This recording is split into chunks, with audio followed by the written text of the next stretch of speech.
जहाँ लोग पहुँचे छलांगे लगाकर, पहुँचेंगे हम भी मगर धीरे धीरे। नमस्कार, मैं आपका दोस्त आपके समक्ष एक बार फिर से उपस्थित हूँ। आज हम प्रशासनिक पारिभाषिक शब्दावली के अंतर्गत 2018 और 2019 में पूछी गई शब्दावली पर चर्चा करेंगे। मित्रों, पिछले वीडियो में हमने 2015, 16 और 17 में जो शब्दावली पूछी गई थी उस पर चर्चा की थी। आपको एक आइडिया हो गया कि किस प्रकार के शब्द परीक्षा में पूछे जाते हैं, और ये शब्द आपने निश्चित रूप से अपने अध्ययन के दौरान भी देखे ही होंगे। राजनीति विज्ञान, अर्थव्यवस्था विज्ञान, इसमें सामान्य प्रयोग होने वाले, प्रशासन में रोजमर्रा में जो शब्द प्रयोग में लाए जाते हैं वो ही पूछे जाते हैं। हाँ, इन शब्दों को जो मानक शब्दावली आयोग है उनके द्वारा मानक शब्द घोषित कर दिया गया है, इसलिए इसको मानक शब्दावली भी बोलते हैं, प्रशासनिक और पारिभाषिक शब्दावली भी बोला जाता है। ठीक है मित्रों, हम शुरू करते हैं। पहला शब्द है आवर्ती यानी रिकरिंग। दूसरा शब्द है अनुचर यानी फॉलोवर, रिटेनर। रिटेनर लिखना आप पहले नंबर पे, फिर फॉलोवर। प्राधिकृत यानी ऑथोराइज्ड, कोई सी चीज ऑथोराइज्ड होती है ना। अधिलाभांश यानी बोनस, जो दिवाली पर मिलता है कर्मचारियों को, मिलता है ना। निर्जलीकरण, डिहाइड्रेशन। निर्देशिका, डायरेक्टरी है ना, निर्देशिका जो जिसमें सामान्य निर्देश दिए जाते हैं। डिहाइड्रेशन अक्सर गर्मी में हो जाता है, इसलिए पानी की कमी नहीं होने देना चाहिए। उद्यम, इंटरप्राइज। उद्यम के बाद अगला शब्द था अनुलिपि। अनुलिपि यानी डुप्लीकेट, जिसे अपन कॉपी भी बोल देते हैं अक्सर। राजपत्र यानी गजट। समीक्षा यानी रिव्यू। गजट शब्द आप सुनते रहे होंगे, रिव्यू भी आप अक्सर न्यूज़पेपर में सुनते हैं, पढ़ते हैं। अगला शब्द है एब्स्ट्रैक्ट यानी अमूर्त, जो दिखाई ना दे। इनक्लोजर यानी सहपत्र, घेरा या दीवार, इसको भी इनक्लोजर बोलते हैं। केडर को संवर्ग कहा जाता है ना। आपने केडर तो बहुत सुना होगा, महाराष्ट्र केडर के अधिकारी, राजस्थान केडर के अधिकारी, इसको संवर्ग कहा जाता है। इसके बाद जुडिशियल स्टाम्प। जुडिशियल का मतलब हो गया न्यायिक, स्टाम्प यानी मुहर। ठीक है, इसके बाद कम्युनिक। कम्युनिक मतलब विज्ञप्ति, शासकीय सूचना, इसको कम्युनिक कहा जाता है दोस्तों। प्रिविलेज लीव यानी विशेषाधिकार अवकाश।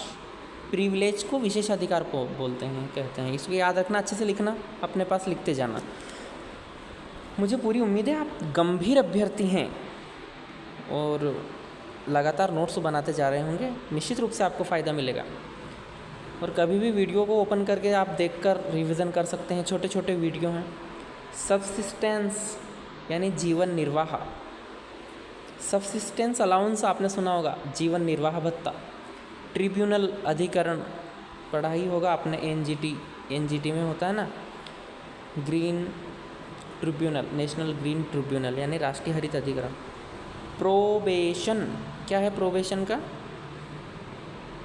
प्रोबेशन का है परिवीक्षा। अगला है क्लियरिंग यानी समाशोधन। क्लियरिंग नहीं हुआ हमारे किसी भी मामले का, चेक का, यानी समाशोधन होना बाकी है। अगला है डीमरेज यानी विलंब शुल्क, ये लिखना इम्पोर्टेंट है। डीमरेज, विलंब शुल्क। डिसबर्समेंट यानी संवितरण, ये प्रश्न भी पूछा जा चुका है अभी कुछ दिन पहले ही मैंने देखा था, तो ये रिपीट हो चुका है। मैंने देखा था इसको शायद 22 या 23 में। ठीक है, ये 2018 के शब्द थे। अब हम 2019 में कौन सी शब्दावली पूछी गई है उस पर चर्चा करते हैं। स्मारक, आपने पहले भी पढ़ा है इस शब्द को। मेमोरियल भी बोलते हैं और मोनूमेंट भी बोलते हैं इसको। परिशिष्ट, अपेंडिक्स कहा जाता है परिशिष्ट को। प्रतिनियुक्ति, डेपुटेशन, ये रिपीट हो चुका है, 15 या 16 में आया था, हमने कल के वीडियो में भी चर्चा की थी इसकी। प्रतिनियुक्ति की। निरीक्षण, इंस्पेक्शन, पांडुलिपि, मैन्युस्क्रिप्ट, इसको पांडुलिपि बोलते हैं, हो याद रखना भैया मेरे, पांडुलिपि। इसके बाद कार्यशाला, वर्कशॉप, ठीक है। इसके बाद इमोलूमेंट, परिलब्धियाँ,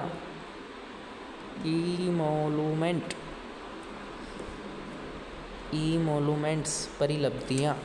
एक्स ओफिसियो तो बहुत ही चर्चित शब्द है, यानी पदेन, जैसे प्रधानमंत्री जी नीति आयोग के पदेन अध्यक्ष होते हैं, जैसे उपराष्ट्रपति जी राज्यसभा के पदेन सभापति होते हैं, आप जानते ही हैं।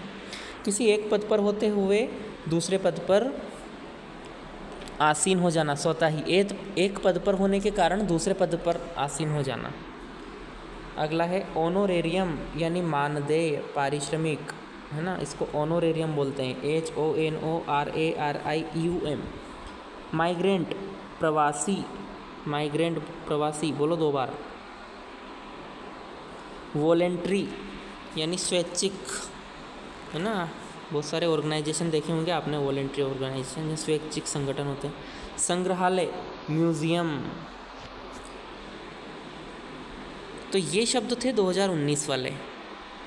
मित्रों 18 और 19 के शब्द हमने आज चर्चा में लाए हैं। पिछले वीडियो को आप देख सकते हैं जिसमें 15, 16, 17 के जो पारिभाषिक शब्द पूछे गए थे। इन दोनों वीडियो को आप 2-3 बार देखें, इससे आपको समझ में आ जाएगा कि हम जो आगे पढ़ने वाले हैं उन्हें हमें कौन से शब्द पढ़ना है। 10 नंबर का मामला है, बहुत महत्वपूर्ण है। एक नंबर मेंस में आपके लिए बहुत महत्वपूर्ण होता है, पोस्ट निर्धारण करेगा।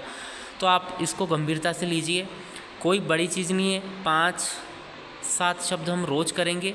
10 मिनट का ज़्यादा से ज़्यादा वीडियो बनेगा एक दिन में, 5 से 10 मिनट के बीच में।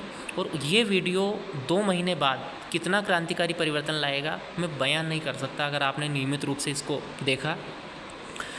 आपके सुझाव आमंत्रित है। मैं हमेशा बोलता हूँ, मैं कोई विशेषज्ञ नहीं हूँ, मैं कोई टीचर नहीं हूँ, मैं आपकी ही तरह एक अभ्यर्थी हूँ, आपका मित्र हूँ। हाँ, मैं क्वालिटी से कभी समझौता नहीं करता। कंटेंट ऑथेंटिक किताबों से लाता हूँ, कलेक्ट करता हूँ और वो आपको शेयर करता हूँ। तो उम्मीद है आप मेरा उत्साहवर्धन करने के लिए कमेंट करेंगे और फॉलो करेंगे इसको, जो हम कंटेंट दे रहे हैं। और आपको थोड़ा सा भी अगर लाभ होगा तो मेरे लिए ये बहुत हर्ष और आनंद की बात है। बहुत बहुत धन्यवाद।